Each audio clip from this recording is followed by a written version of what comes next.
Just about a month back, on 24th of last month, when we were doing the event, then we were discussing Doshi sir's health, if I'm not wrong. Prem was there, Sanjay Moy was there, all of us. He was just at that time not unwell, if I'm not wrong, and within a week's time after that, he left us. So we were wondering, from MASA, we wanted to do something for him. And before I get into that, all of us have fond memories of having attended lectures or having personally met him or spent some time with him. I'd like to share one small event where I had a personal interaction with him, the only one in my life. And why it is important here is because sometimes that one interaction is enough, and it can leave lasting impressions for a lifetime. So this happened in 2007. There was this event in Ahmedabad which is to be conducted by Aniket Bhagwat called 12 on 12. And the format was 12 architects, 12 minutes each. But then by the time it came to the fag end of that event, that particular year there were at least 35 or 40 architects presenting 12 minutes each, and it was a day-long event. And we were fortunate enough to have been called to present at that event. So we were there in Ahmedabad. I had taken the whole office to attend the event, and the event finished, and since we were all in Ahmedabad, it was also like a pilgrimage, going and visiting all these sites, if you were to call them that: Korea's buildings, Doshi's buildings, Khan's, Cobb's, and the whole thing. And in between, good Sumitro is sitting here, because in the middle of that conversation, on one of those days that we were traveling around, Sumitro called, I don't know for what, and he figured out that we were in Ahmedabad, and he said, would you want to meet Doshi? So I said, definitely. I mean, who would not want to? And it was election time, and there was elections happening. He said he'll probably go and vote in the morning at around 8:30, and he's at home after that after 10 o'clock. So if you want to drop in, you can drop in there. So the whole load of us, there were about 13 or 14 from my office, and Paradigm, that is Manoj and Vimal was there that time. So Vimal, Manoj, and a few of their office crowd, and all of us landed up at his home. And this is at his house in the garden. And a small conversation happened between the two of us, because he wanted to know who was this person whom Sumitro recommended. So he figured out that it was me. Then we had a small conversation, and then he brought up this thing about his days visiting Bangalore when IIM was being built, and the whole story of base group and conversations that used to happen at that time. And so he prodded, saying that, what is the scene now in Bangalore? I said, nothing much, sir. Things are a little quiet. So he said, why should they be quiet? I mean, the whole idea is that there should be people meeting, there should be interactions, there should be platforms for ideas to be exchanged, and it is your responsibility as the next generation to carry on from where we guys have left. It was a very simply said, easy statement there, and followed by another which went to something like, it is our responsibility also as architects that we not only make buildings, but we also are catalysts, or in some ways people who will end up in the setting up of institutions. Not physically institution per se, but institutions where people meet, where people interact, and where ideas are exchanged. So as architects, it's also our responsibility to build such possibilities, or such institutions, if you one were to call it that. And we came back from there, and this idea kind of, not an idea, but that nagging thought. So that, where is this? Next. Yeah, so that is the whole load of us with him in his house. So part of the group is my office, part of them are friends from college, part of it is, there is Vimal there right in the front, Paradigm's office, and he's there right in the middle in his garden. So that one meeting left some impression, and not that it immediately registered then. You came back, and then a few months went by. This was in December 2007. 3-4 months went by, and then we were in the middle of this thing at that time to revive our school in some ways. because the school had closed down. So I told this story enough number of times. But anyway, the point is that this association that we have started, MASA, which was in college known as Malnad Architecture Students Association, was renamed as Malnad Architecture School Alumni. Technically, there is no such thing as Malnad Architecture School. It was Malnad College of Engineering.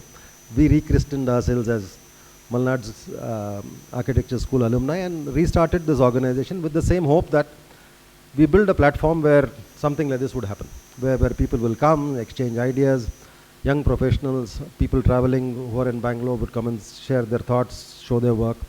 So this started immediately in the next year. In 2008, August, we started this association, and it ran for 12 long years, conducting about 100 and odd events. We closed down in the last 2-3 years during lockdown because we didn't want to get into the webinar mode. And the idea was that it's fun when people are on stage and when the audience is right there in front of you rather than looking at blank screens.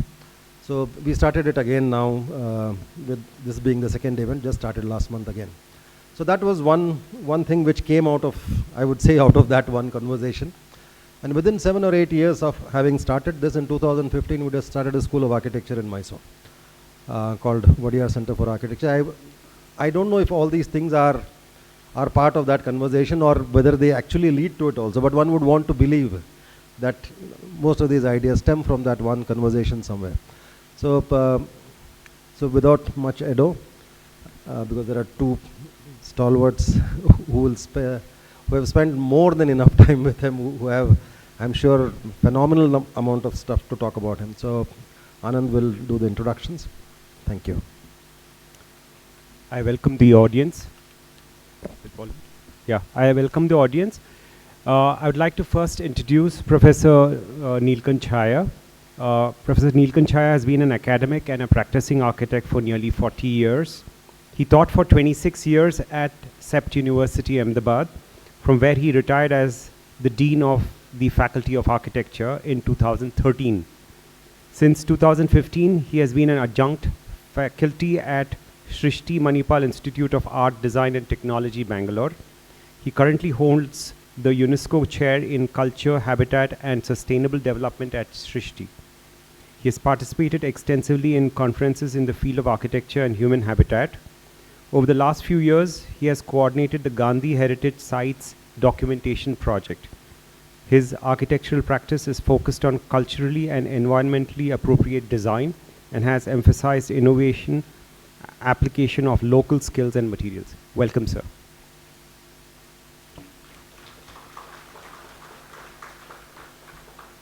Prem Chandavarkar is the managing partner of CNT Architects, an award-winning and widely published architectural practice based in Bangalore. He received his training from the School of Planning and Architecture, New Delhi, in 1978, and went on to do a research-based master's degree in architecture from the University of Oregon, and in 1982, where he wrote a thesis on the linguistic analogy in architectural theory. He is a former executive director of Srishti Manipal Institute of Art, Design and Technology in Bangalore, and is an academic advisor and guest faculty at Indian and International Colleges of Architecture. In 2016, he was the curator of the Centenary National Convention of the Indian Institute of Architects on the theme Imagining the Indian City. The same year, he was the 2016 Walton Critic at the Catholic University of America in Washington, D.C. Besides his design practice at CNT, he writes, lectures and blogs on architecture, urbanism, philosophy, politics, education, environment, art, and cultural studies. His most recent publication is the essay, Vocation and the Deep Self, Teaching the Voice Within, contributed to the collection Spirituality in Architectural Education, edited by Julio Bermudez, published by CUA Press in October 2022. It contains essays by Giovanni Palasma, Alberto Campo Baeza, Daniel Libiskin, and others. Welcome, Prem. I request both of you to come onto the stage. The discussion is left to you people, the way you want to conduct this session. Okay, thanks. MASA for organizing this. Chaya and I exchanged a couple of emails, sort of leading to this, but basically you never follow a plan, so we really don't have any idea what's going to happen. The way we decided it was just trade points and questions at each other and afterwards open it up for discussion. But in setting out the overall territory that we are going to explore, I think everyone who's an architect in India feels the loss of Doshi. But everyone who has ever met him personally, like you heard the way Prashant spoke from that one encounter, you could not help but develop a personal affection for him as a person. He was that kind of person who had that vitality and enthusiasm for life that generated that affection. So for those who knew him personally, it's almost like a personal loss. It's a sort of sense of grief almost.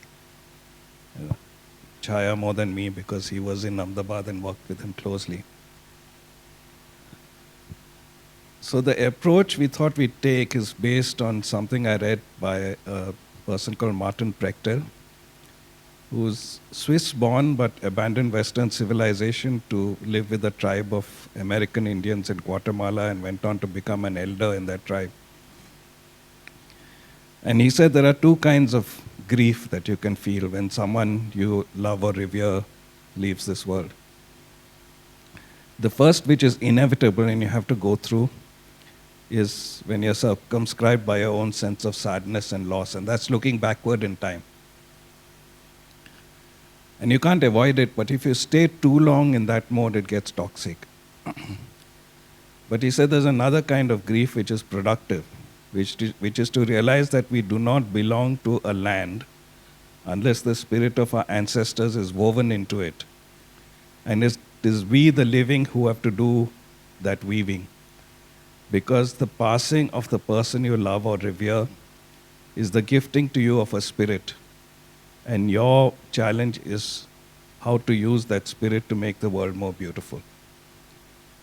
So we thought we'd take it in that way and talk about the legacy of B.V. Doshi, in sense, what is the spirit he has handed to us and what is our responsibility to move forward from there. Because just a tribute would be in the first kind of grief. It would be looking backward in time. But one thing anyone who's known him will say with absolute confidence, that's not the way he would have wanted it. He would have said, what are you going to do going forward? Just like he provoked Prashant into starting wider conversations. So we'll pose questions to each other and each one of us will respond and then perhaps revert back with a question. So I'll start with looking at the sort of oeuvre of the work. I was struck by the way there was such a change in positions over time. He started off like what most Indian architects did in the 50s and 60s, a very Corbusian idiom. So perhaps Institute of Indology is most representative of that. But although he was the one most close, who had a close personal relationship with Corbusier, he was actually perhaps the first of that generation to move away from that idiom. And I'm simplifying the history, of course, but then he moves on to, and say in the building we all know here in Bangalore, Indian Institute of Management, where that overall compositional rigor of the Corbusian idiom sort of gives way to something that depends more on local adjacencies, local symmetries, rather than the rigorous overall logic. But he doesn't stop there. He goes on to another phase where he starts looking at actually physically dematerializing the building. He starts looking to burial, starting with Sangat and then the Gufa, and then even with buildings just think are too large to bury, like NIFT, other than a scheme he did for the Diamond Boss. And then it doesn't change. So that's not the way we usually think about what an architect does. We think there's a position an architect takes and, just continues with that. So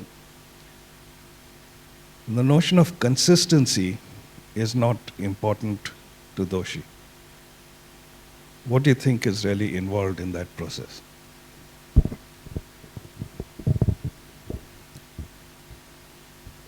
I suppose there would be so many things that could be woven into this one. Yeah, it's working now. Some years ago, Doshi told me that when he settled in Ahmedabad, he decided, and it's written in one of his small sketchbooks, that I will never do anything that Corbusier did. I have to be myself. And this he would insist from any student, from any fellow practitioner, the sense that the work doesn't belong to an ideology or a movement. It belongs to a personal search, and no human being is static. Neither is the world static. And as the world is throwing different kinds of challenges, the architect, in an agile and nimble manner, will have to build languages with which to talk to that world. And I think this is something that continuously that you find in Doshi's work. And that is actually the legacy is nothing is finished. And that the world is going to change. And that change is your matter. He's no more there, that doesn't matter. But this sense of a passionate commitment to finding out ever new is what I think any person who has studied or worked with Doshi would say. Every day you'll be thrown with a new challenge. Yesterday there was something on your board. Next morning he will come and say, how about completely taking this apart, putting that one there, doing this there, and now see what happens. And the moment you do that, then again you'll ask, really you want to do that? And this kind of thing, I think, is something which he enjoyed doing like a child, that you have a set of things with which you are continuously playing. And if his practice is anything, it is play. And so then the question comes back to the notion of consistency. And then, which means, is there a truth or isn't there a truth? And if there is a truth, can it change? What about that, Prem? What kind of truth is this that doesn't stay still? I think actually Doshi lived a very Gandhian notion of truth. Because if you look at Gandhi, when he took on the task of writing his autobiography, he refused to do it in the convention of autobiography, that is a complete volume, that is a singular narrative. And he wrote weekly episodes. And when sometimes he would contradict himself. The episode, something it said in an episode earlier. Sometimes, and Tridip Surud notes this in his introduction to the new critical introduction to the autobiography. He says, sometimes people would point out errors, factual errors he made. And while he didn't deny those errors, he would not issue a correction in subsequent episodes. So there was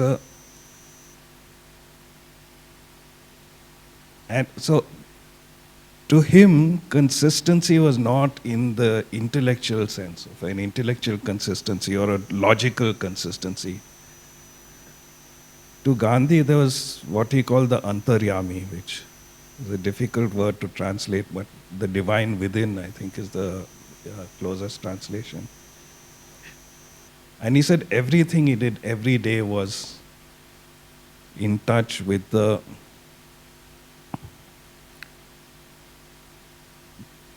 that, and the consistency with the rigor, the consistency of the rigor with which you had the dialogue with the antaryami that was the consistency. Not in sort of. So I think Doshi also contradicted himself a great deal. He abandoned positions, and I think he had this same notion of truth, the Gandhian notion. But where it becomes interesting in Doshi is he's not just a practicing architect, he was the educator par excellence. So when you try and apply that in education, because education is, student comes in and says, oh, I don't know architecture, I'm going to learn architecture there. So perhaps there will be a teacher who will teach me what is the proper way of knowing architecture or doing architecture.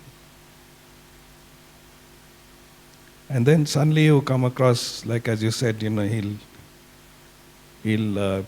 tell you one thing one day, then he'll contradict himself the second day, and then when you pick up what he has told you to do, he'll ask you, is that really what you want to do? Then what you just said. So he's actually wanting you to provoke you into that internal dialogue. But then that raises the question of what a pedagogy of architectural education should be. Because those students get confused by that, because they come in expecting, I have a wise teacher who will tell me what to do, and though she had such a reputation, you'd say he's the wise person par excellence. So how do you cope with that? Yeah, it's very interesting. In the school that he set up, there were two distinct categories of people, if I might put it that way. One who upset the apple cart all the time, including Doshi. Every morning his job was to come and disturb whatever stability had been found. Amazingly, it was one school in which the number of engineer permanent faculty was larger than architects. We had more engineers than architects. And the engineers were tasked with the task of teaching this is the way to do it. And in the very next class will be the question, why should we do it this way? And then why not like this? And then do that. So the instability of the educational process, or not the educational process, the fact that anything that is new will be found only by rigorous questioning. And how do you create the mentality of questioning? That mentality of questioning can only arise if in the very social system that you are studying in are all the contradictions that you will find in the world. And they are acutely, and it's something which is an unforgettable kind of educational experience. Now, this is something which is only possible if you have a childlike brain. Because only the child can try to float a stone in water, or only the child can try to do things which everybody knows is impossible. Child, fortunately, can forget what is impossible. And if you want to create, and that is why this is again a legacy, that in the future now, we will not be able to work if we don't have the idea that I don't know. That this sense that I don't know what is impossible is the only way to work, is something that he conveyed throughout, and that not only through his teaching, in his very everyday life. So the question then is, can we separate out the figure of the architect from the figure of the human being? In Doshi's case, I think, Prem, this is the question that we will have to go into as well.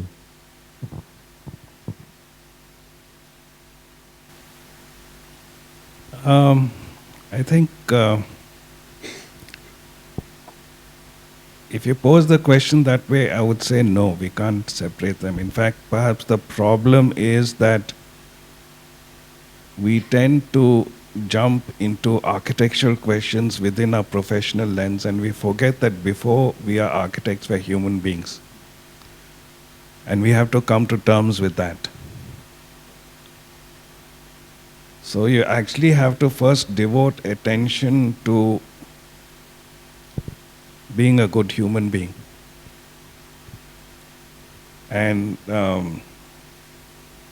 so having known his children, and I mean his daughter Radhika, someone who, a good friend who, Radhika and Raji, we stay with them when we go to Ahmedabad, and so we heard the stories of what happens inside the Doshi house.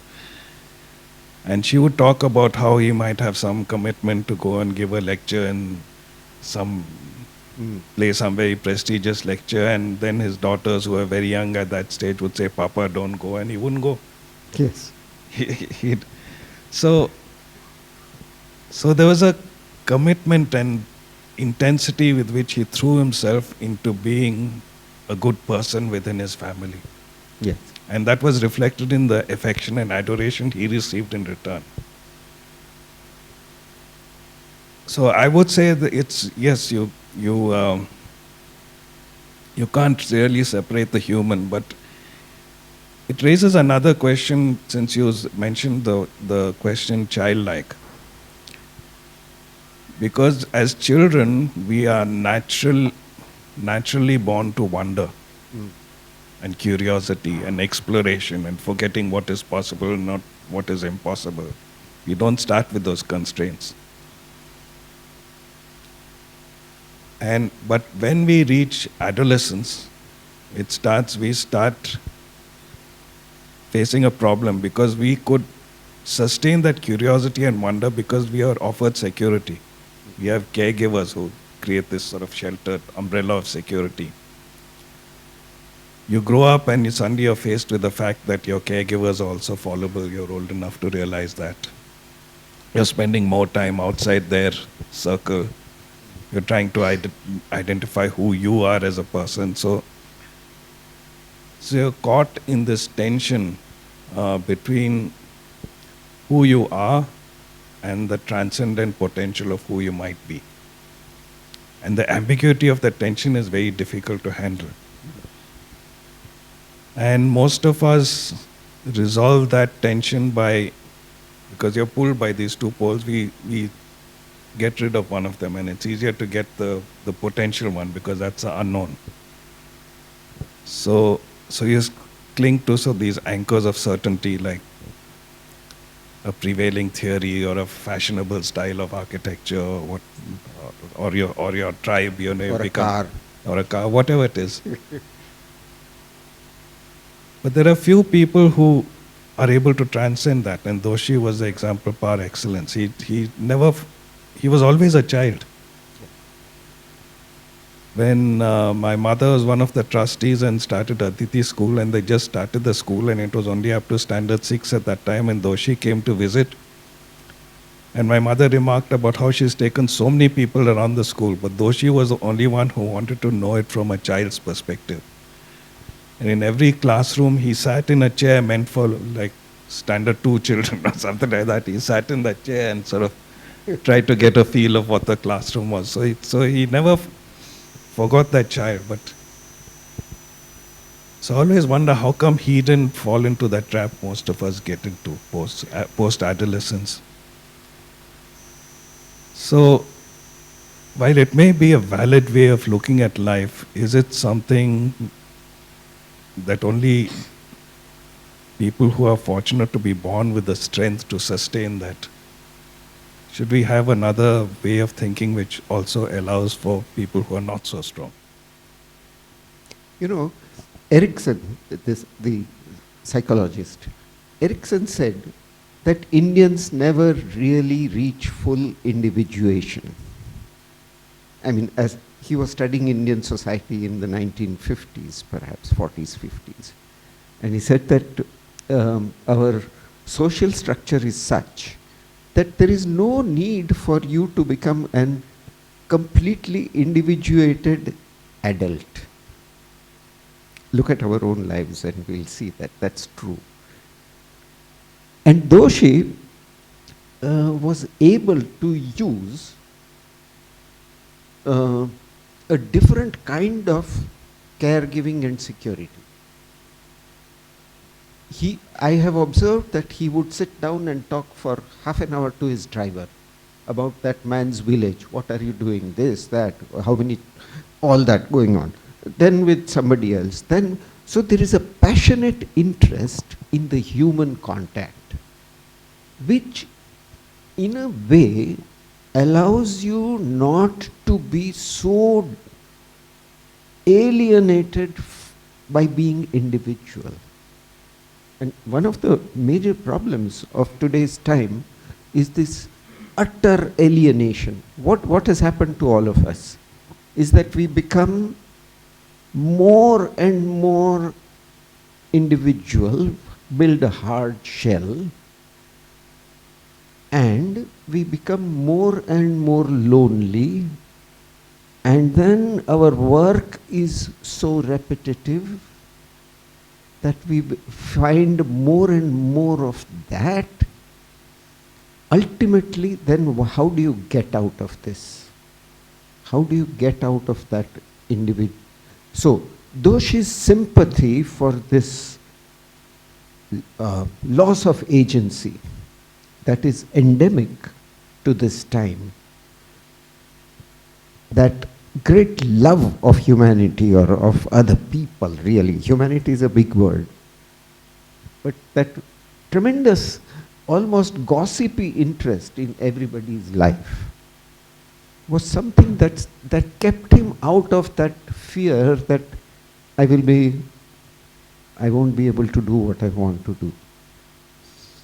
And childhood is replaced by a different kind of sense of community in Doshi's case.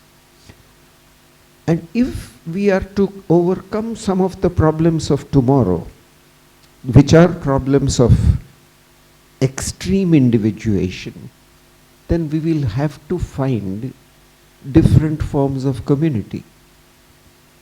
And this is something that Doshi, you look at his early works and go on towards the end, more and more they become works which say, all right, what do you want to do? The Indore project is finally, you do what you want. I'll give you a piece of land and some services, and then do. But I'll organize it in a way in which the totality remains well organized. So what Prashant was talking about, that you've got to build institutions, the same thing Doshi was doing in everyday life. The institution around his immediate family, the institution of the school, the institution of the Fellowship of Architects, the institution of all Ahmedabad educators, the institution of Ahmedabad city, the institution of Gujarat, the institution, and so on. It was a ever widening circle. And this something which allowed him to say, okay, I'm one of these points, but every point is part of that circle. And I think this is something which is really something that I would like to learn from Doshi. Because with that comes a huge appreciation of diversity. I'm taking the consistency question in a slightly different way now. That Prem, how is it that one man works with sheer brick and concrete at one point, suddenly starts applying finishes, shining materials, then suddenly does something which is odd-shaped? How is it that this is possible? And that is because every idea has a germ of truth in it. Is it perhaps something like that? How can we situate this entire practice, which included all kinds of diversity?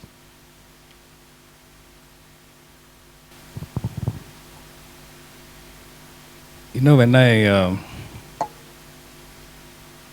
came back from the US, as Anand read out in the introduction, I wrote a thesis on the linguistic analogy in architectural theory, which is about as esoteric academia as you could get. And at that time, I was probably at a stage in my life where I over-intellectualized everything. You know, I was a bit like Bill Cosby's definition of the intellectual, who said, as an intellectual is somebody who reads up a lot on what comes naturally to other people.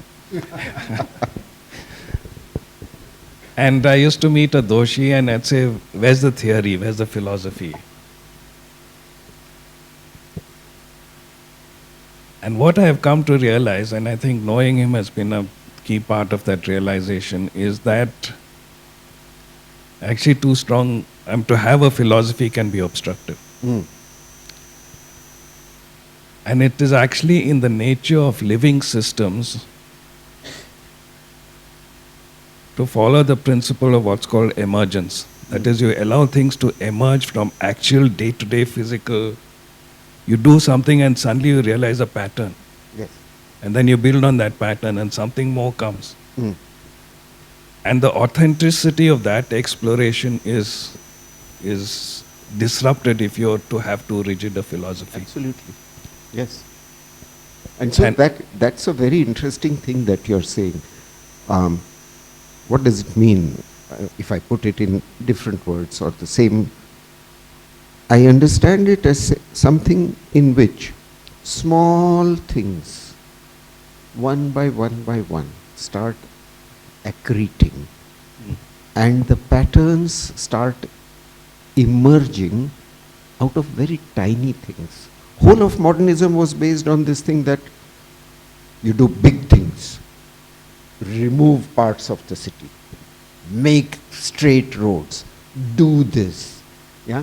And on the other side, nature was saying, okay, wherever I find a space, I'll grow, and I'll poke out from between your two paviour blocks, you know. And nature will not accept this kind of a thing. And Doshi understood this by daily activity. Sitting in his garden, I have seen him just fully attentive to one pair of bees near a plant. For 10 minutes he could just look at that. And I think this sense is that the emergence is only possible when you attend to the tiny. Yeah, I had my own story in that sense. Once I went to meet him and I found him in his living room sitting on the ground looking at a flower in his hand. And I was told he'd been like that for about 20 minutes. And but that makes me think of an interesting story. There was a very well-known Hindustani classical vocalist, Pandit Dinkar Kaikini, whose son-in-law is an architect. And he organized a conversation with, it was largely the base group people, with Pandit Kaikini, to talk about parallels between music and architecture. And we are sitting having tea and coffee before the conversation. And a point entered my head that if you were to ask any of the architects in the room, are you a modern architect or do you design in a classical tradition? They would have probably been insulted by that question. They would have said, no, I am modern. And here we were to talk to someone who worked in a classical idiom and was very comfortable, didn't feel anachronistic. And that was explained later when we started the conversation, which also corrected one of my misconceptions about Hindustani music. I enjoy it, but I don't know the theory of it. And I always believed the bhav came from the rag, because I thought, oh, Basant is about the seasons and Darbari is about regal splendor. And Pandit Kaikini said, no, it's not, the rag is like architecture, it defines a space. But how do you choose to occupy that space? Do you choose to shuffle across it? Do you choose to dance across it? Do you choose to march across it? That is your choice. And the choice is in each step. So eventually it ties to two things, he said. One is meend, which is the glide from one note to another with all the microtones in between. And the other is laya, which is the interval between one note. And what he's actually saying is he sees infinity in what is immediately adjacent. Whereas as architects, we are trained by Daniel Burnham's, make no small plans because only noble diagrams move men's minds, or something like that. We think we need grand positions to achieve grand things.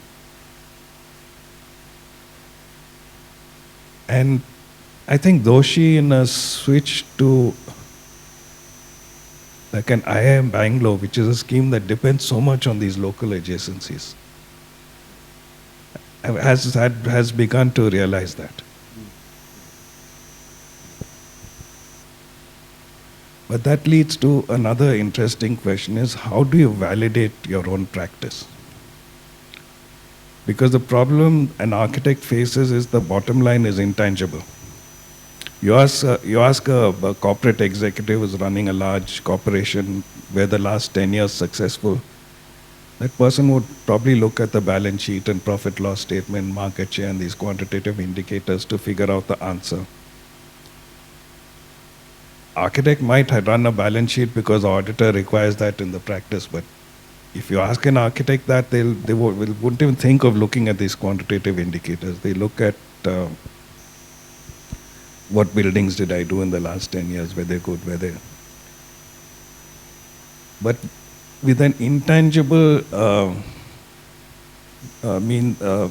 bottom line, you tend to look at social validations. And what has happened in the profession is that architects often judge their success by design awards won, invitations on the lecture circuit, competitions won, publication in prestigious journals, which is fine as a means of validation. But when that becomes the dominant mode of validation, it breeds a self-referential culture, where architects are actually designing for other architects. And the constituencies they're meant to serve are not seen so clearly. And I wonder how did Doshi escape this? Because in terms of those traditional means of validation, he did India's only Pritzker laureate, he did far better than anyone else did.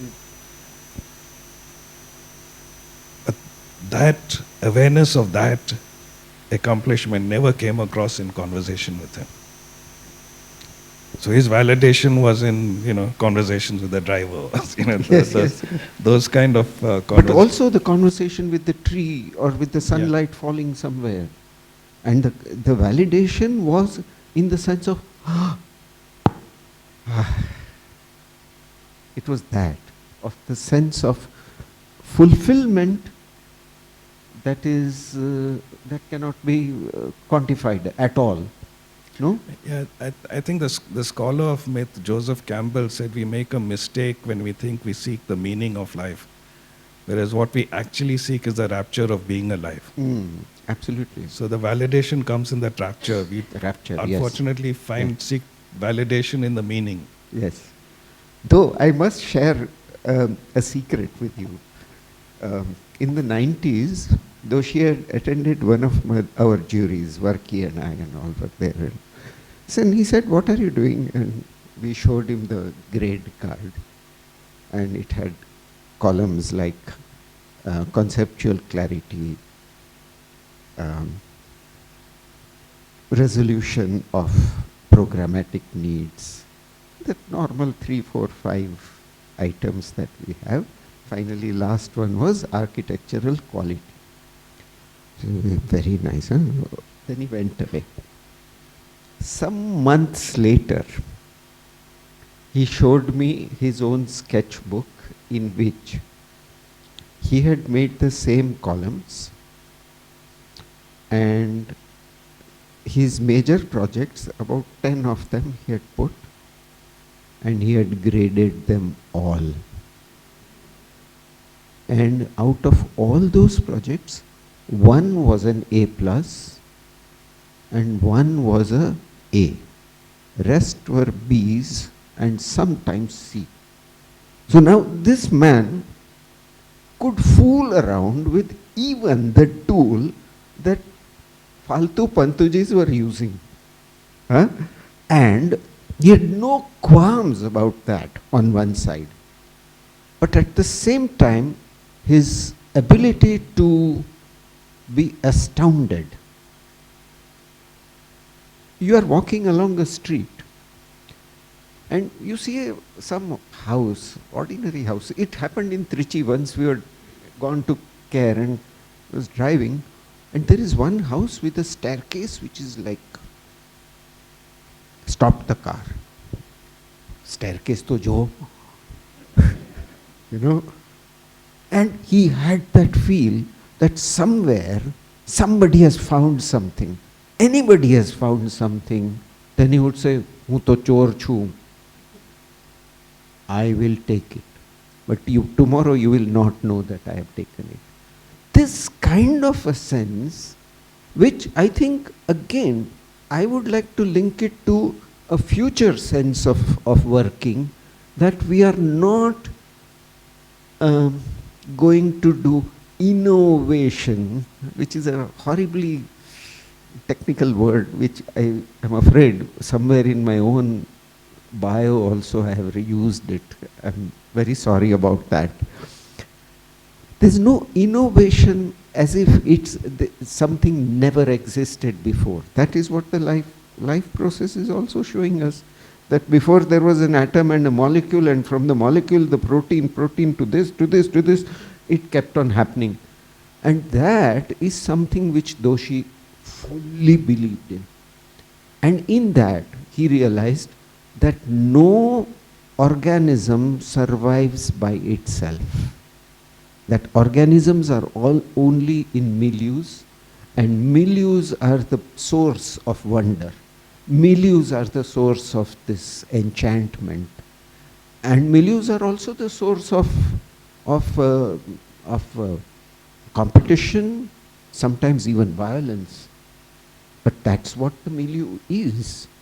And so the validation comes from the sense, how well am I swimming in this milieu?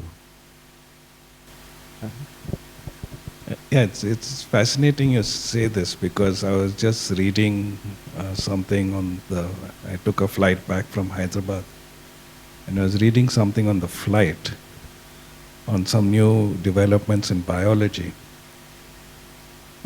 which was actually first proposed by Lynn Margulis, who together with James Lovelock proposed the Gaia hypothesis, that the world is one organism, which is something Doshi would have agreed with intuitively.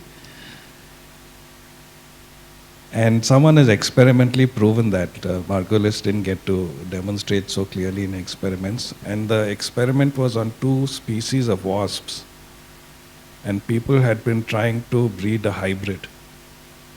But the progeny of that hybrid would not survive, they would die. So they said there is some genetic incompatibility, and therefore that is the problem, except they couldn't find that incompatibility. And what this person did in this experiment is he treated those wasps with antibiotics, which killed the microbacteria within there. Something else is living within you, and it killed the microbacteria. And when that happened, the hybrid survived. So, as opposed to the Darwinian theory of evolution happening through competition, this evolution is actually happening through symbiosis with the milieu. So I think, I mean, I was reading that on the flight, and I was thinking of this evening, and I said, that's Doshi. Absolutely. But that raises the whole question of how you organize your practice. Yes. Because normally you look at, there's a tradition of of architecture thinking, although practice is the primary means by which architecture is actualized, people treat it as some neutral tool. But if you're looking at it from this milieu, Yes. it's not neutral at all. It's actually very loaded. And there's a phrase I like to use, that we talk so much about the practice of architecture but think very little about the architecture of practice. So, since you had that perspective from the inside, how did Doshi sort of structure his practice, and especially from the notion of creating this milieu? And I know the stories that, I mean, he would, the relationship between him and the carpenter who made the models in the office, and I mean, he treated the carpenter as a peer. Yes. So, You know, there was a time when there were 3 or 4 tough-minded, excellent architects working in that Dhan house. One room, it was just one room with one gallery. Raja used to sit in the gallery, never with that bunch of crowd. But there were 4 people. Each one had some speciality. So sometimes what was done was that all 4 of them would be given a project to work on. And they were allowed to do whatever they wanted to do. And each one would come out with something different. And each one would be criticized, like in a studio. And then a sketch would come, which integrated some of the good ideas. Yeah? But with a very special ability to playfully bring those things together, which in some cases, you can imagine, if Varki and Bhausar are doing the same project, Soumitra will know, they will come out completely different. And how do you make the two into one project? Now, this is also a kind of, we do it in our families all the time. Just imagine an Indian wedding, how things are organized. And you know that this guy and that guy don't get on with each other. So ask this guy to do the outside work and ask this guy to handle the inside work. This is how we deal with the tensions in the family. We deal with so many things. Now, this again, if you look now at the models of practice, which are pyramidal, they won't be able to do it. Models of practice which are centered on one individual, they will maybe with some tricks be able to do it. But the model of the milieu, of another very stories, since we are telling stories, and I don't know if Doshi would have liked this story to be told or not, but maybe I should tell it. I'm sure he won't mind. So, there was a time, Dhan house was located in Bhadra, center of Ahmedabad city. And nearby there was Advance Cinema. Advance was a very nice small cinema in which English movies only were shown. So all people went to advance. So now one day, Doshi was not in the office. So everybody thought, chalo, picture dekhne jate hain. This used to happen quite often. So they all trooped, 4 or 5 people, went into advance, bought the tickets, and if you are sitting in balcony, then you have to climb the stairs and go up there and wait for the last show previous show to end when they will come out, the others. These guys are about to go in, and out come Doshi and Kamubel.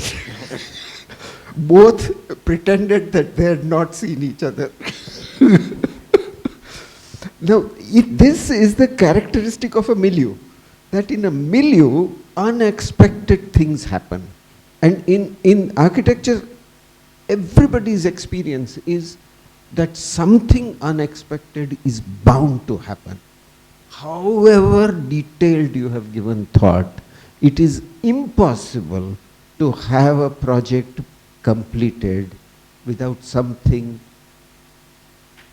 being different from what you had intended to be.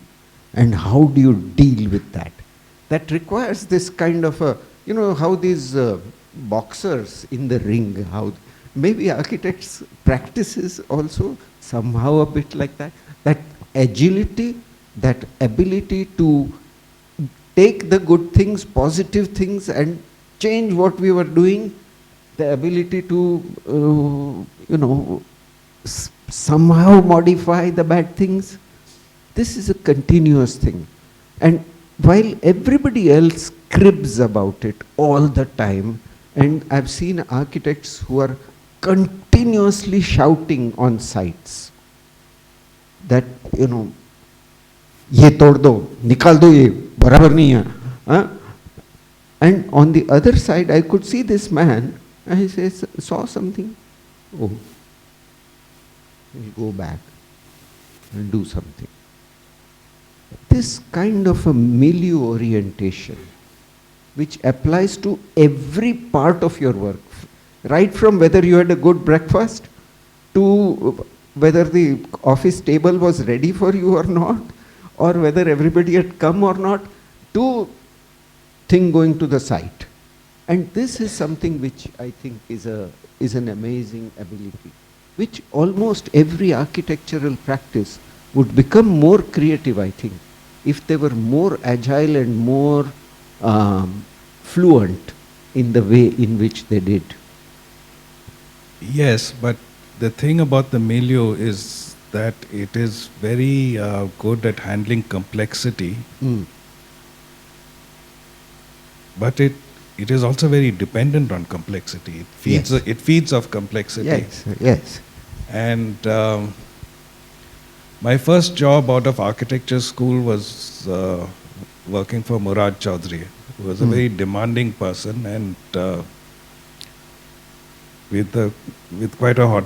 He was also an impatient person, so he would lose his temper quite easily, and a lot of people would be terrified of him in the office. And but somehow I managed to get along with him. And he said one thing actually which I keep thinking of in relationship to Doshi. He was talking about his experience as a teacher. And he said, I can't teach architecture because architecture is not teachable in that sense, but I can go into the school and communicate my passion for architecture. And if the student gets infected by that passion, that student will learn architecture. But then that person starts expecting that passion also. And I found that everyone was scared of Murad because he had this temper. But if you showed that passion and if you argued with him, he didn't lose his temper with you. Yeah. But what was Doshi like to that way? If he needed that complexity, that challenge where people intimidated by... So actually thoroughly enjoyed this kind of thing. I'll give you... Should I again tell stories? You don't mind, no? Because this is supposed to be a learned audience and all such gossipy kind of things, but maybe.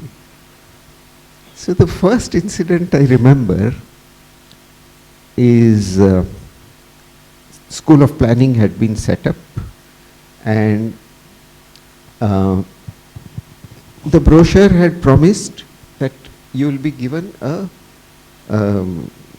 stipend, which was part of Government of India's policy that postgraduate students get a stipend. Now it so happened that the ministry was not sending the money and the school had no money to give and so on. School of Planning had started, and so they went on strike. Now Doshi was away and he came back from Delhi by the morning flight, and here was the president of the School of Planning Students' Council, who in the, that was the time when in America they used to occupy the dean's cabin. So Doshi's cabin was a small room like this with one table and a small window to the side. There were no doors. So this guy was sitting up with his feet on the table, President Students' Council, smoking. And he didn't know that Doshi had returned. Doshi walks in. Fellow sees Doshi, and his first reaction is to jump out of the window. Ground floor tha. So Doshi said, no, don't go, come back, sit. Now you take care of the thing, I'm going. And he left. And they didn't know what to do with the strike. This kind of thing continuously, I've seen it through the Diamond Bourse project, I've seen it through many other things, that the play of wits is something that Doshi thoroughly enjoyed. And the complexity is automatic in India. Fortunately, we are such a disorganized country that complexity, well, you don't have to look for it. It comes tomorrow morning you will get next complexity. Nothing to it. So that milieu is already there. You know, and it's fantastic that he enjoyed this milieu. He enjoyed sitting at that roadside place to have a cup of tea, simply because he didn't want to be cut off. Yeah, but since we are telling stories, let me tell a story about Doshi, which is about stories. My mother was felicitated by the Indian Institute of Architects, and Doshi was invited to be the chief guest. So since it was an event where my mother was being felicitated, many members of my family, aunts and cousins and all had also come. So there is the felicitation, and then afterwards Doshi gives a talk, and he was doing the Diamond Bourse at that time. So then he tells his story about how the excavation started, and one day in the middle of the night he gets a call from the site. They discover this mythical rock, and I don't remember the detail, but it was a almost like an archaeological find, the way he told the story, and how he changed the whole scheme to to fit the rock. And all my relatives are so impressed. They said, "Wow, this happened! How amazing!" and all that. Then afterwards there was a dinner, which only few select people were invited. And we went there, and I walk into the room, and first thing, Doshi is standing right there saying, "How did you like my story? It's completely untrue." And he laughed uproariously. Then on a subsequent trip to Ahmedabad, I met him in his house, and we were talking one-on-one. I asked him about this. So he told me something which is known as the 100th monkey syndrome, which is about these groups of monkeys on islands, then they isolated on islands and they can't have contact with each other. And there's some shipwreck where these nuts then wash ashore on both these islands. But the nut is difficult to open, and the monkeys can smell there's something worth eating inside, but they don't know how to open it. And they're trying. And somehow when the monkeys on one island are able to crack it, somehow by some subliminal method, the knowledge transfers to the monkeys on the other island. So what he's saying is that you actually have to seed the air with stories. And you just do it, the enthusiasm with which you do it, and then, so part of the milieu is like the stories, the yarns you're spinning. And whether they're true or not is actually not so relevant. And perhaps the thing about him was that he said, I'm going to write my own stories. I'm not going to live someone else's story. And he could do that in spite of early in his career coming across such a strong story like Corbusier. And then shift out of the Corbusian idiom before the other architects of his generation who had nothing to do with Corbusier, were still stuck within it. Yeah. So, just this afternoon I was reading something in which fantasy, the word fantasy was defined. And it seems that in history this word is from medieval times, 14th century, something like that. It used to mean becoming visible. Phantasma used to mean becoming visible. It is only at a certain point that fantasy became untruth. Now, the whole question of imagination and visualization depends on the becoming visible of that which is not yet.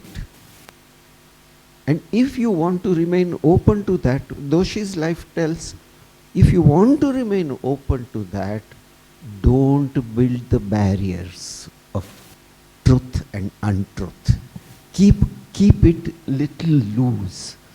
Be a little not superstitious, which also you can be if you want, but be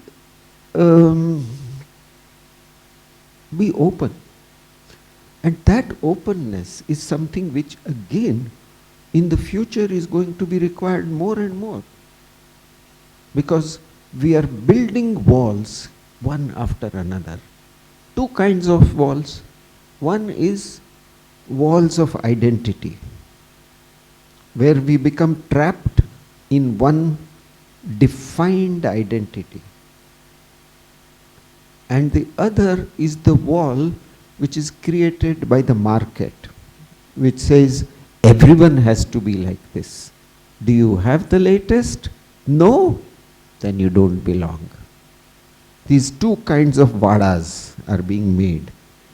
And the only way to leap across them is by the vision which is in the story. Yeah, I think it's like William Golding said that people, when they talk about myth, they think the meaning of myth is something story which is totally made up, and it's not true. He said actually a myth is a kind of truth that can only be told in a story. And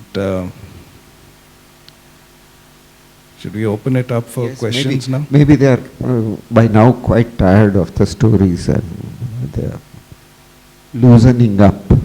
So, please.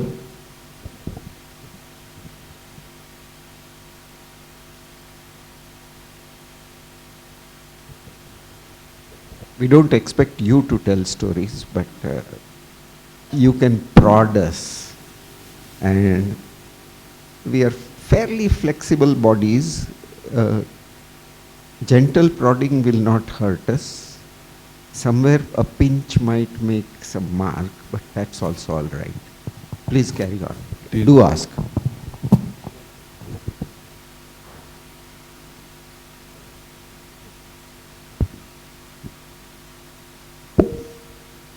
It looks like Doshi is this strange kind of fellow who can get away with anything and won't have any logic or reason to anything that he does. Doesn't somebody want to ask about that?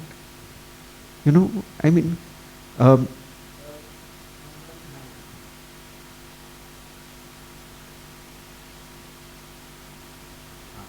Yes. Yeah, I'm sure you can hear without this, but he's been accused of being a traditionalist, somebody who looked backward. And in my view, it's the exact opposite. And if he quoted things from the past, it was only because the story needed that weight, that, you know, the anchor, and then the story could grow. But yes, yeah, there is something there.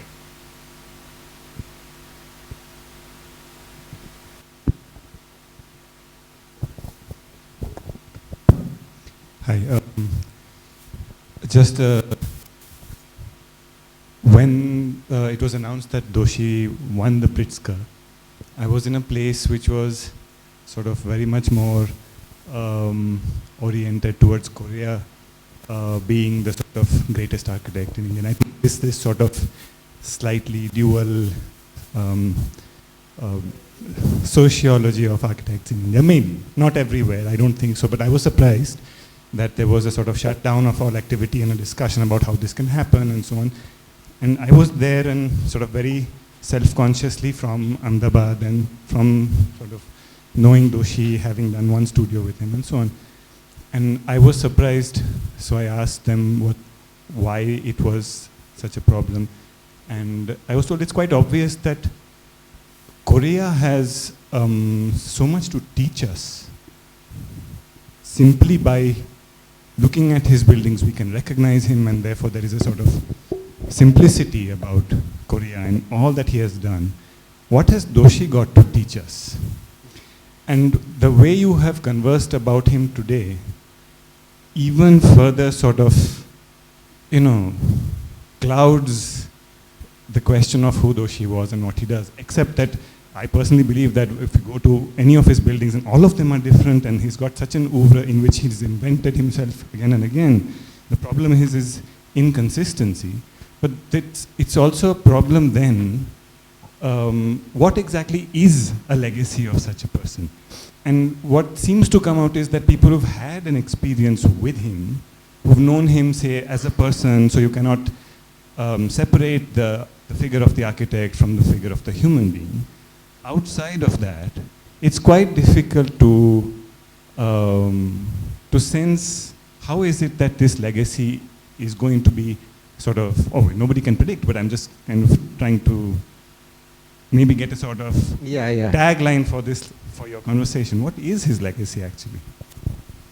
Yeah, what you're saying is that we've muddled it up so much that it's difficult to see what are the lessons that we carry forward.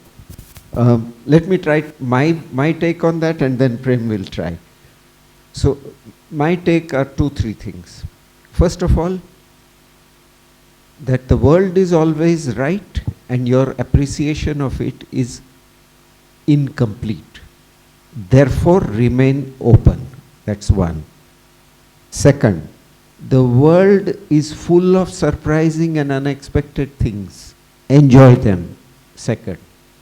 Third, in order to do that, you will have to work with the tiniest things and start building up or observing the patterns that start emerging from the tiniest things. Fourth, do not box things, let the spaces connect, flow, and even things which are seemingly contradictory sit next to each other, because that is the nature of the living condition.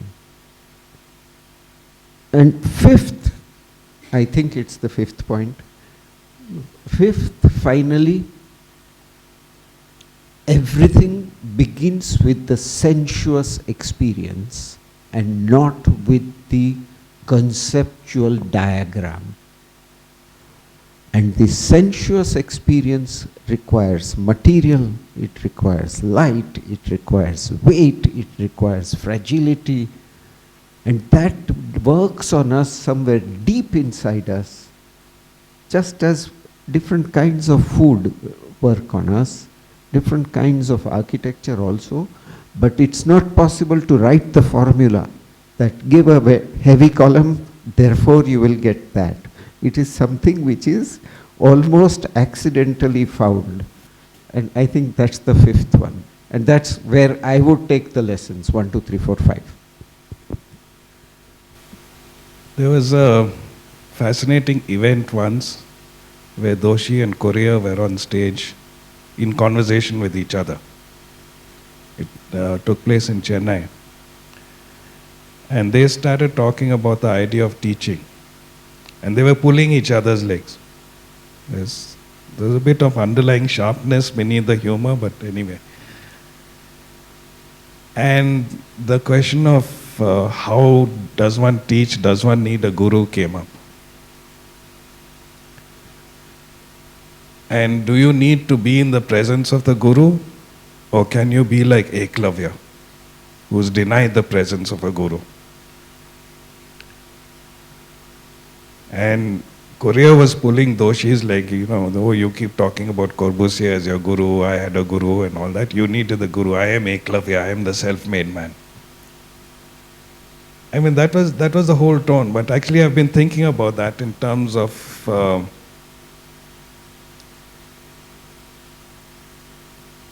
that the guru might stand for certain external references, certain, code of conduct, principles of philosophy and all of that. And Eklavya is the self-made person. But Eklavya still needed the picture or the statue of Drona, right? So there's a combination between the intensity of the inner search, without which Eklavya could not have learned this, but still the reference of the guru, representing a standard. And in some ways, I think it wasn't such a clear-cut differentiation as the two of them were making on the stage. And I think they embodied principles of both. Korea might not have had the guru, but he sought to be a guru in the sense that of that generation of architects, he was the one who wrote the principles of what he believed. He wrote much more than the others. And he laid down the principles he had discovered. He sort of handed it down. Whereas Doshi believed in, he told stories, he created milieus, he just wanted that enthusiasm for life. And I've been reflecting about this, and I think one needs both. I'm not saying that Doshi and Korea each had one. I think in some ways they embodied both also. Situations are always more nuanced than you make them out to be. And I think, to me, it is explained by what one of my teachers, my spiritual teachers, taught me, the meaning of the word Upanishad. Upa means, you think it just refers to a set of scriptures. Upa means close. Same word, root word as pass. Ni means down, but it also means an emptying yourself when you bow down. And Shad means sit.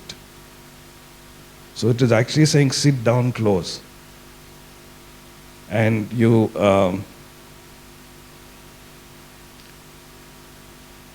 enter that relationship of intimacy with whether it's a guru or whether it's a set of ideas, but you also have that inner quest. And actually, I think I wouldn't have thought of this if I hadn't seen Doshi and Korea together like that. So I don't see it as, one is privileged. You don't have to see it as either the Doshi or the Korea legacy. We used to have these arguments in the base group, because there was a Doshi camp and a Korea camp within the base group also. I used to joke that each thought of the other as children of a lesser God. But I think it's actually in the combination of these legacies about a set of principles and the inner rapture. And each challenges the comfort zone of the other. So I wouldn't try to separate a Doshi legacy and a Korea legacy. I'd say we have the immense privilege of receiving both, and they've come together so well. Makes me think of a wonderful essay I read by a structural engineer. It's called Designing with Approximations. And it's written by this engineer called Robert Stillman, who is quite elderly, probably contemporaneous with Doshi, maybe a little younger. He started his career in the early 60s. And he says in those days, one didn't have computers. One had a mechanical calculator, a device called a slide rule, which probably most people in the audience will have no idea what that is. But suffice to say that it's a mechanical calculator, not even electronic, and it works on logarithmic functions. And they use that for the calculation, and he said the slide rule will give you the answer, but it won't tell you where the decimal point is. So if you want to know whether the correct answer is 10 or 100 or 1,000, you have to have a feel for the context of the problem to choose that correct answer. He said the youngsters of today get precision from the computer. They don't have to deal with approximation. So they don't develop, they put the sentience in the device, and they don't try to have that embodied feel which comes from approximation.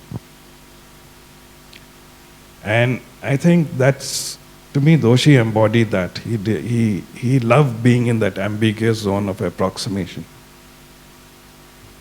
And he moved. If you see the sketches he made in his sketchbook, some of them were precise, but a lot of them were like one sketch on top of another sketch, and they were all tangled up. And I think that's the way he worked, where he could just shift his gaze from one layer to another and revel in these approximations. And I think that's a mistake we make. We think that we need to have a precision and a logic that works across everything.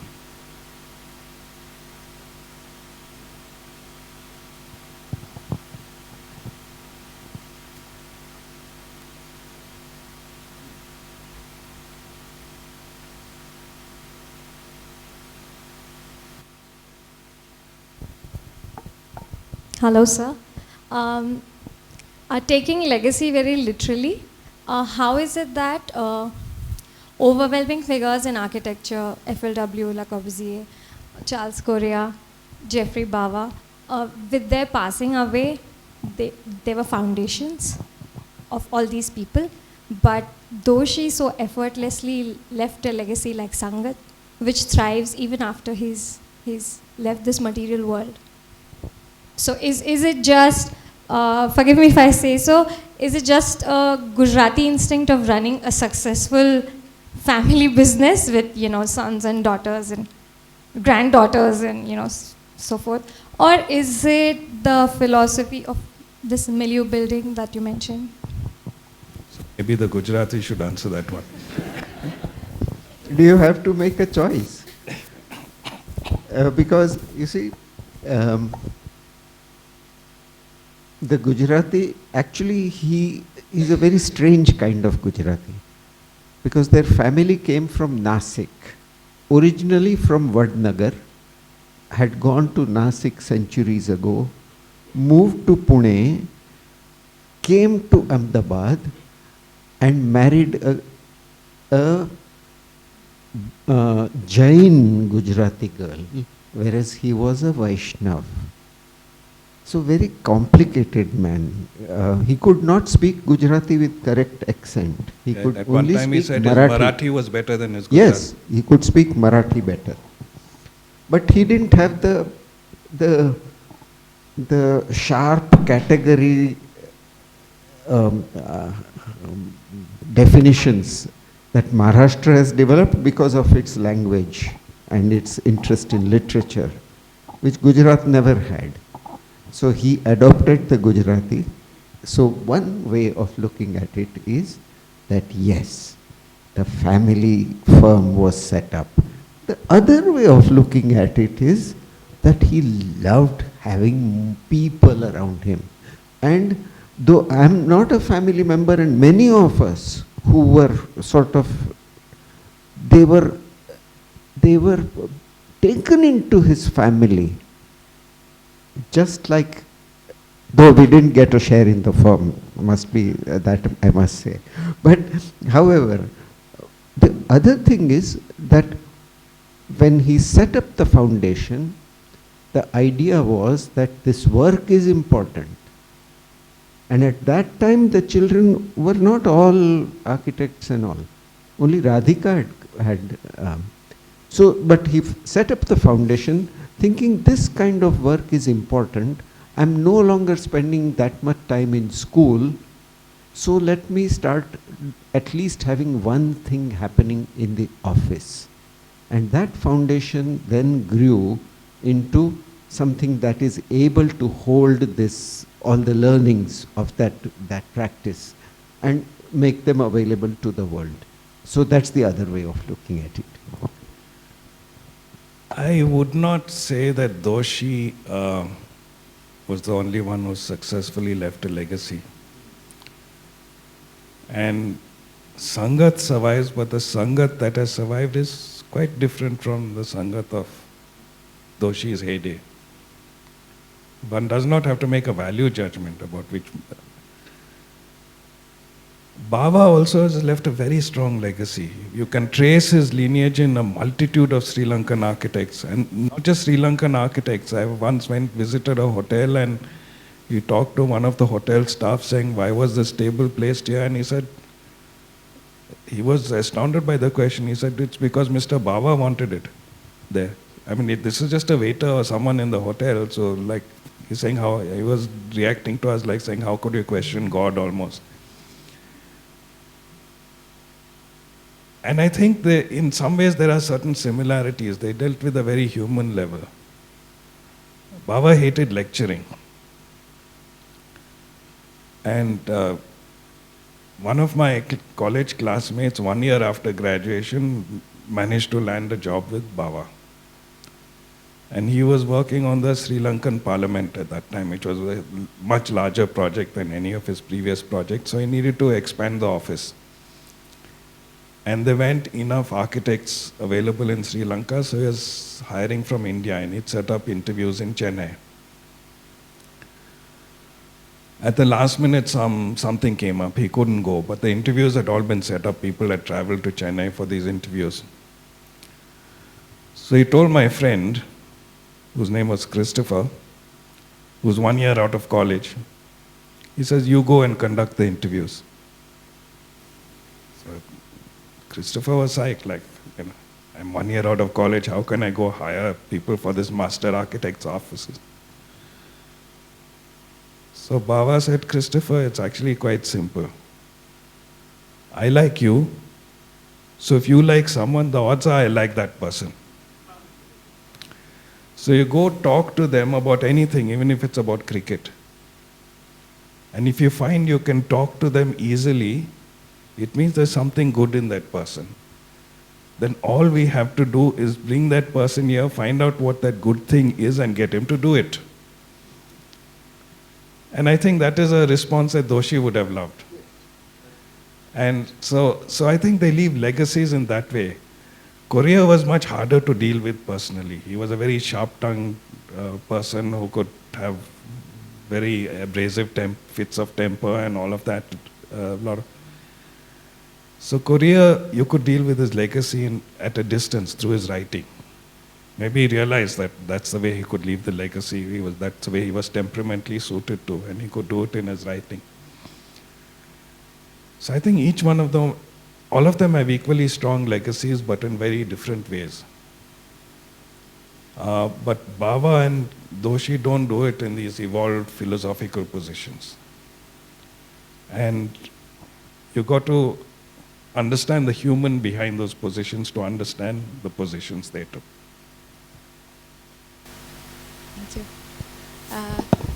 My question may not be very clear, but I was wondering, the stories that you were sharing was mostly about appreciating these little things and being astounded by observing and knowing one's own life, somebody else's life. It all connects to being social and recognizing that we're all human beings who like to be social, and reflecting back to things we've seen, believe, observed.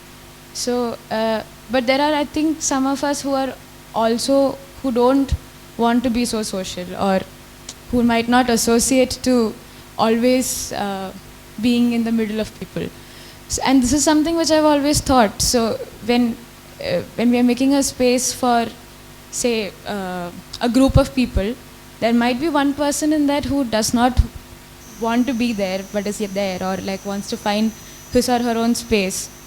So when in your conversations with Doshi about appreciating these little things, were there instances where you also looked at the other side, like how do you find space for that one person who might be different? Or like when we are thinking and discussing today, how do we understand, or how do we expand our observation towards such little things maybe? I mean, I don't know if I'm clear, but... Yeah. So the first thing is that all human beings are different, and that the social is only one type. And if we gave the impression that Doshi was a happy-go-lucky party-goer, then it's wrong. He was not that. He was an intensely a person who loved solitude also. But he was interested in all kinds of human beings. And in any space that he made, he would think about the solitary individual also.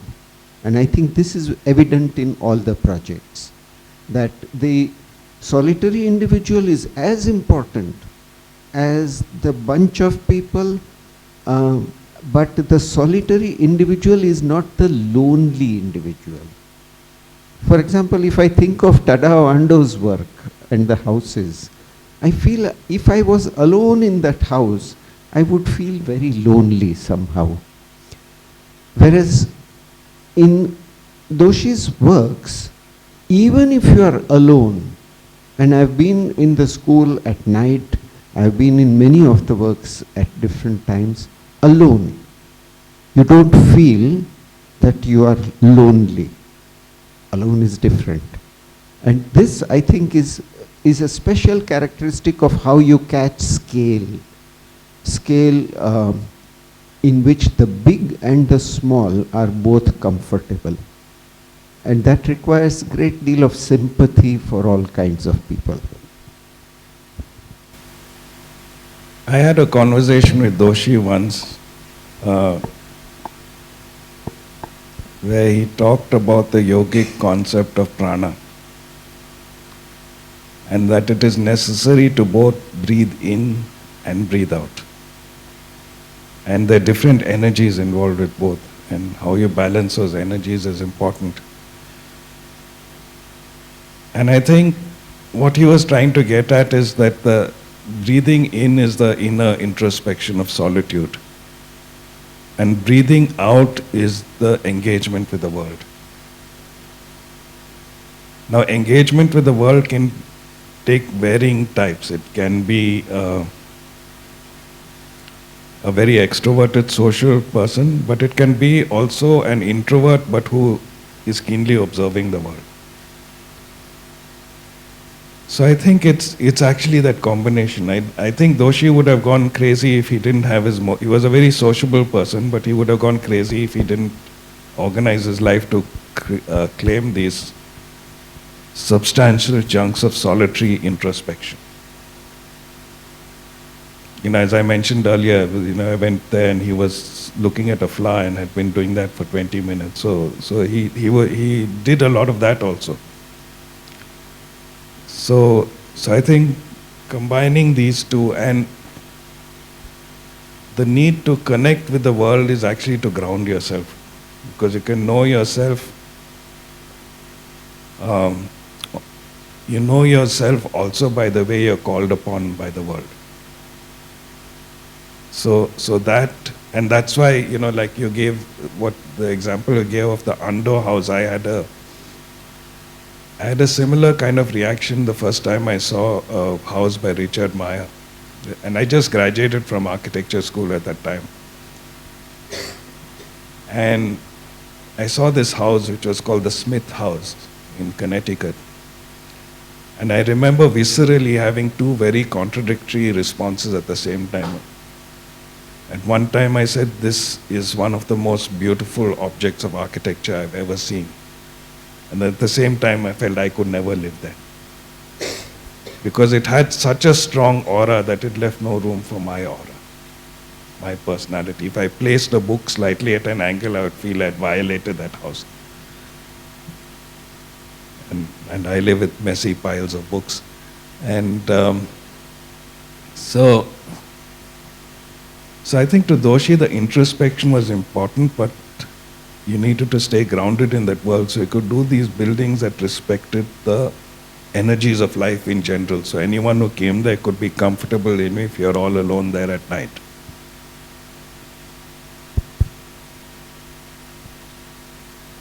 I'll ask Sumitra to sum up the evening. Well, it was lovely to hear your experiences and wonderful insights. And I know it's very difficult to sum up for any of us to be able to do that. And I think we keep seeing more and more, sometimes meaning which is justified, sometimes maybe we overstretch it. I was reading through Dayanit's recent book, which is talking about the house, and I realized that Doshi always lived in the same house. People from the world came in, went through, he just stayed there, which is quite amazing. And even the seating, I mean, you have touched upon all these things, and it sort of helps connect. That the seating is in such a way that by the end of the evening everybody is on the floor. So that's changes relationships. I think that completely destabilizes any kind of notions, and I think it's on his own terms, which was wonderful. There was only one picture which I wanted to talk about, which is of the entrance to his house. And when you talked about loneliness, and because in that one picture I can see Khan, I can see Corbusier, I can see Mies, I can see history, I can see culture. It's all there in one picture, only of the entrance of the house. So when somebody who's invested so heavily, and I think that's perhaps his largest contribution, of us kind of agree with it, that more than admiring his work, I think we admire what he made of people, just because he came in touch with them. And I think that has it's a tremendous contribution, which is much more than making buildings. So thank you. It's been a lovely evening listening to you, and I hope we can continue to talk in individual groups. Thank you, Prem. Thank you, Chaya. Thanks, everyone.